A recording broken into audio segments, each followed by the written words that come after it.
اب یسٹرڈے گجرانوالا میں سب سے بڑا، کیونکہ وہاں سے رائس بڑی ایکسپورٹ ہوتی ہے، تو میں 4 یا 5 مہینے پہلے یہ رائس ایکسپورٹرز کو کراچی کے بھی، سندھ کے بھی، اور میں ساری جگہ کے، میں نے کو کہا تھا کہ یہ چیلنج آئے گا، کیونکہ آپ کے ملک کی امپورٹ کم ہو گئی ہے اور ایکسپورٹ بڑھ گئی ہے. ایک زمانہ یہ تھا جب آپ کی ایکسپورٹ کم تھی اور امپورٹ زیادہ تھی، تو کنٹینر جو مرش کا یا اے پی ایل کا یا کاسکو کا یا جو بھی لائن کا آپ نے دیکھا ہوگا سائڈ میں لگا، وہ جب آتا تھا وہ خالی جا رہا تھا واپس. تو جب خالی کنٹینر جا رہا تھا تو وہ شپنگ لائن کو تو اپنا کنٹینر پلیس کرنا ہے نا، کوئی کسی نے دبئی جانا ہے یا کسی نے چائنا جانا ہے جو بھی، تو وہ جب خالی جا رہا تھا تو اس میں جو ریٹ لگتا تھا وہ ریورس بڈنگ ہوتی تھی. مطلب یہ کہ پریزیڈنٹ صاحب آپ کی ایک شپنگ لائن ہے، تو آپ نے کہا کہ میں خالی کنٹینر میرے 500 جا رہے ہیں یا 100 جا رہے ہیں تو میں $50 میں دینے کو تیار ہوں. تو وائس پریزیڈنٹ صاحب نے کہا کہ میں 40 میں دے دیتا ہوں نا، میرا بھی خالی جا رہا ہے. انہوں نے کہا کہ جی میں 30-35 میں دے دیتا ہوں، خالی جا رہا ہے، مجھے کچھ تو مل جائے. تو اس وقت جو 24 یا 26 دن کا سیلنگ ٹائم ہے فرام ہمارا چائنا سے، اس وقت $50-60 میں بھی، $70 میں بھی چائنا کنٹینر چلا جاتا تھا. اور جو 2 دن کا سیلنگ ٹائم تھا دبئی کا، اس وقت بھی $350 سے $400 تک کنٹینر تھا. حالانکہ سیلنگ ٹائم 2 دن کا ہے، کیونکہ چائنا واپس کنٹینر زیادہ جا رہے تھے اور دبئی کم جا رہے تھے. Dubai being another transshipment hub, کیونکہ دبئی کے کنٹینر تو اس وقت ان کا ریٹ پھر بھی زیادہ تھا. اب ریورس ہو گیا ہے پورا فینومینا. اب امپورٹ کم ہو گئی ہے،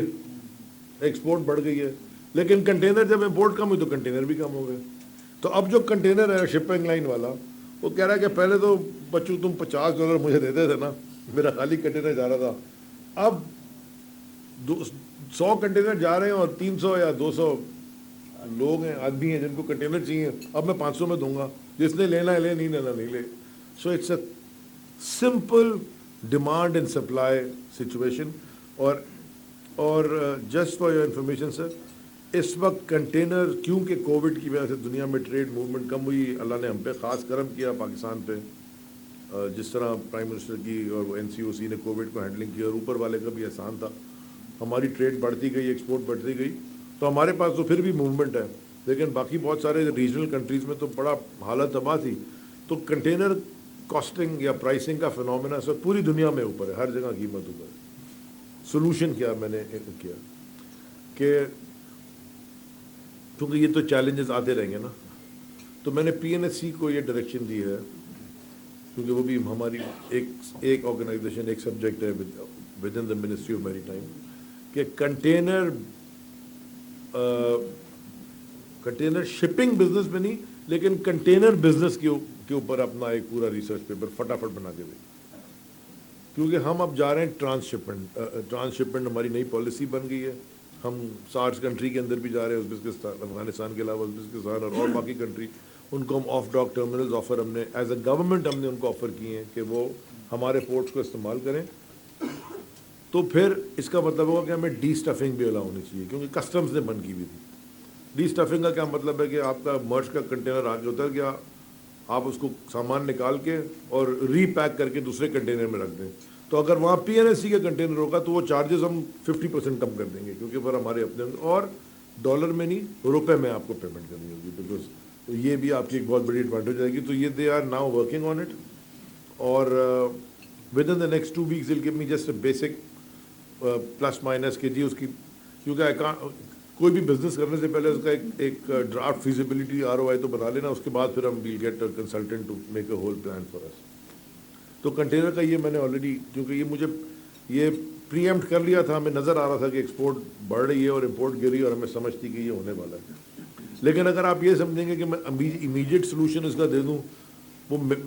کم از کم میری عقل میں تو نہیں آ رہا، but I am open for suggestions. ہو سکتا ہے مجھ سے زیادہ، اور ہو سکتا نہیں، مجھے پتہ ہے کہ مجھ سے زیادہ لوگ عقل مند ہیں، وہ مجھے اگر کوئی سجیشنز دیں تو میں I am willing to look at those, کیونکہ ہمارے ایکسپورٹر کا فائدہ ہوگا تو ملک کا ہوگا. اسی طرح ڈیمریج چارجز کا ہے ایشو. اب جو ہمارے پورٹ کے اپنے تھے وہ تو ہم نے ECC سے فیصلہ کر ڈیسیشن لے کے کیبنٹ سے اپروو کرا کے پورٹ چارجز سے بہت سارے ویو آف کیے، لیکن جو ٹرمینل کے ڈیمریج چارجز تھے وہ ہم نہیں کروا سکے ویو. اور دوسری جگہوں پہ بھی نہیں ہوئے، اور وہ خاص طور پہ افغان ٹرانزٹ والوں کو تو بہت مہنگا پڑا، اور کئی جگہ ایسا انہوں نے چھوڑ دیا، انہوں نے کہا جی آکشن کر دو۔ اب یہ بھی ایک المیہ ہے کہ اب کسٹمز کافی بہتر کام کر رہا ہے، لیکن بڑی لڑائی لڑنے کے بعد کسٹمز منسٹری آف میری ٹائم کے اندر نہیں ہے، ایف بی آر کے اندر یا فائنانس کے اندر، لیکن وہ 80-85 بلکہ 90% ہمارا ہی پورٹس پہ ان کا کام ہے۔ تو وہ 1971 1970 کے کنٹینر پڑے ہوئے ہیں ہمارے پورٹس میں جن کی آکشن نہیں ہوئی۔ اب ان میں کیا ہے پتہ نہیں، ہو سکتا کوئی اینٹیک چیزیں ہی نکل آئیں، وہ کھلیں گے تو آکشن ہوں گے، تو وہ اینٹیک نہیں تھی تو ہوگی، تو اب ہو سکتا ہے خراب بھی ہوں گے۔ تو ہم نے اب ان کو پش کرا کے کیونکہ وہ پورٹ کے اوپر پڑے ہوئے ہیں وہ زمانے سے، یہ ٹرمینلز بھی آپریٹرز بھی ہم کو آ کے کہتے ہیں کہ جی ہماری جگہ تو چھوڑ دینا، آپ وہ ڈیمیج کی کوئی کیلکولیشن ہی نہیں ہے۔ ایسے بہت 4-5-7 ہزار کنٹینر ایسے تھے، چھوٹے نہیں، سارے پورٹس میں پھیلے ہوئے، جو اتنے 15-15 10-10 8-8 12-12 20-20 25-25 سال سے ایجنگ اس کی ہے، پڑے ہوئے تھے پورٹ پہ۔ تو پش کرتے کرتے ہم اس کو ہم ان کی جگہ ریڈیوس کر رہے ہیں، اور ہم اب جو پہلے بھی آف ڈاک ٹرمینلز ہمارے لوکل بنے ہوئے تھے نا، وہ صحیح طرح کام کر کوئی نہیں رہے تھے۔ وہ ایک if you want me to be، اگر میں بالکل سچ بولوں، آنیسٹی سے جواب آپ کو دوں، کہ لوگوں نے زمین کنٹینر کی لی تھی اور آگے پھر اس کو اپارٹمنٹ بلڈنگ بنا دی، اور وہ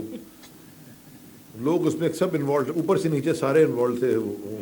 اینٹی انکروچمنٹ والے وہاں دیکھ رہے تھے، پتہ چلو ہو سر اب تو بن گئی، اب تو لوگ رہ رہے ہیں، اب تو تھرڈ پارٹی انٹرسٹ کریٹ ہو گیا، اس طرح کے کیونکہ یہ پوری زمین کے پی ٹی کی ہے پورٹ کے اوپر، کراچی کی جو پوری کوسٹل بیلٹ ہے وہ 1887 کے جو کے پی ٹی ایکٹ کے جو کوآرڈینیٹس بنے تھے وہی آگے کنٹینیو کرتے گئے۔ بلکہ یہ آپ کو سن کے بڑی ایک اس ملک میں کبھی اس کے اوپر توجہ نہیں دی گئی ہے، بلو اکانومی کے اوپر، یہ بھی آپ نے اب سنا ہے، میں اکثر بول رہا ہوں۔ کہا جاتا ہے محمد علی جناح نے جو پہلی اپوائنٹمنٹ کی تھی نا، وہ اسٹیٹ بینک کے گورنر کی تھی، دوسری اپوائنٹمنٹ کے پی ٹی چیئرمین کی تھی۔ اتنا امپورٹنٹ تھا پورٹ، کیونکہ کراچی پورٹ سٹی تھی، سارا یہ، لیکن وہ جتنا انفراسٹرکچر تھا اوور دا ایئرز وہ ڈپلیٹ کر گیا، جو آپ کی مارکیٹس تھیں وہ تباہ ہو گئی ہیں، جو آپ کی بلڈنگیں تھیں پرانی خوبصورت جو آپ کی کلونیل جس کو آپ مینٹین کرتے وہ پورا انفراسٹرکچر وہ سارا تباہ۔ خیر وہ تو ہو گیا نا، اب ہم نے ٹھیک کیسے کرنا ہے؟ تو یہ اب ایک پورا ہم نے پلان بنایا ہے، لا بھی بلکہ ہم نے انیکٹ کرایا ہے کہ جی یہ جو ہمارے زمینوں پہ قبضہ ہوا ہے کے پی ٹی کی ساری، یہ ایسا کس طرح خالی کرایا جائے، اور ہم نے شروع اس کے اوپر کر دی، اور فلور آف دا ہاؤس بھی میں نے اس کا ڈیٹا دیا، میں آپ کو بھیج بھی دوں گا کہ وہ ہم نے کتنا خالی کرا دیا ہے، تاکہ یہ جو پورٹ کے اوپر آپ کا کنٹینر پھنسا رہے نا، وہ آف ڈاک میں چلا جائے تو وہ بہت سستا ہے، بیکاز پورٹ کی زمین تو بہت مہنگی ہے، اس کا رینٹ سب سے دنیا میں مہنگا ہوتا ہے۔ وفاقی وزیر Ali Zaidi Lahore chamber of commerce میں موجود، یہاں ہونے والی تقریب میں اظہار خیال کر رہے تھے، بتانا ان کا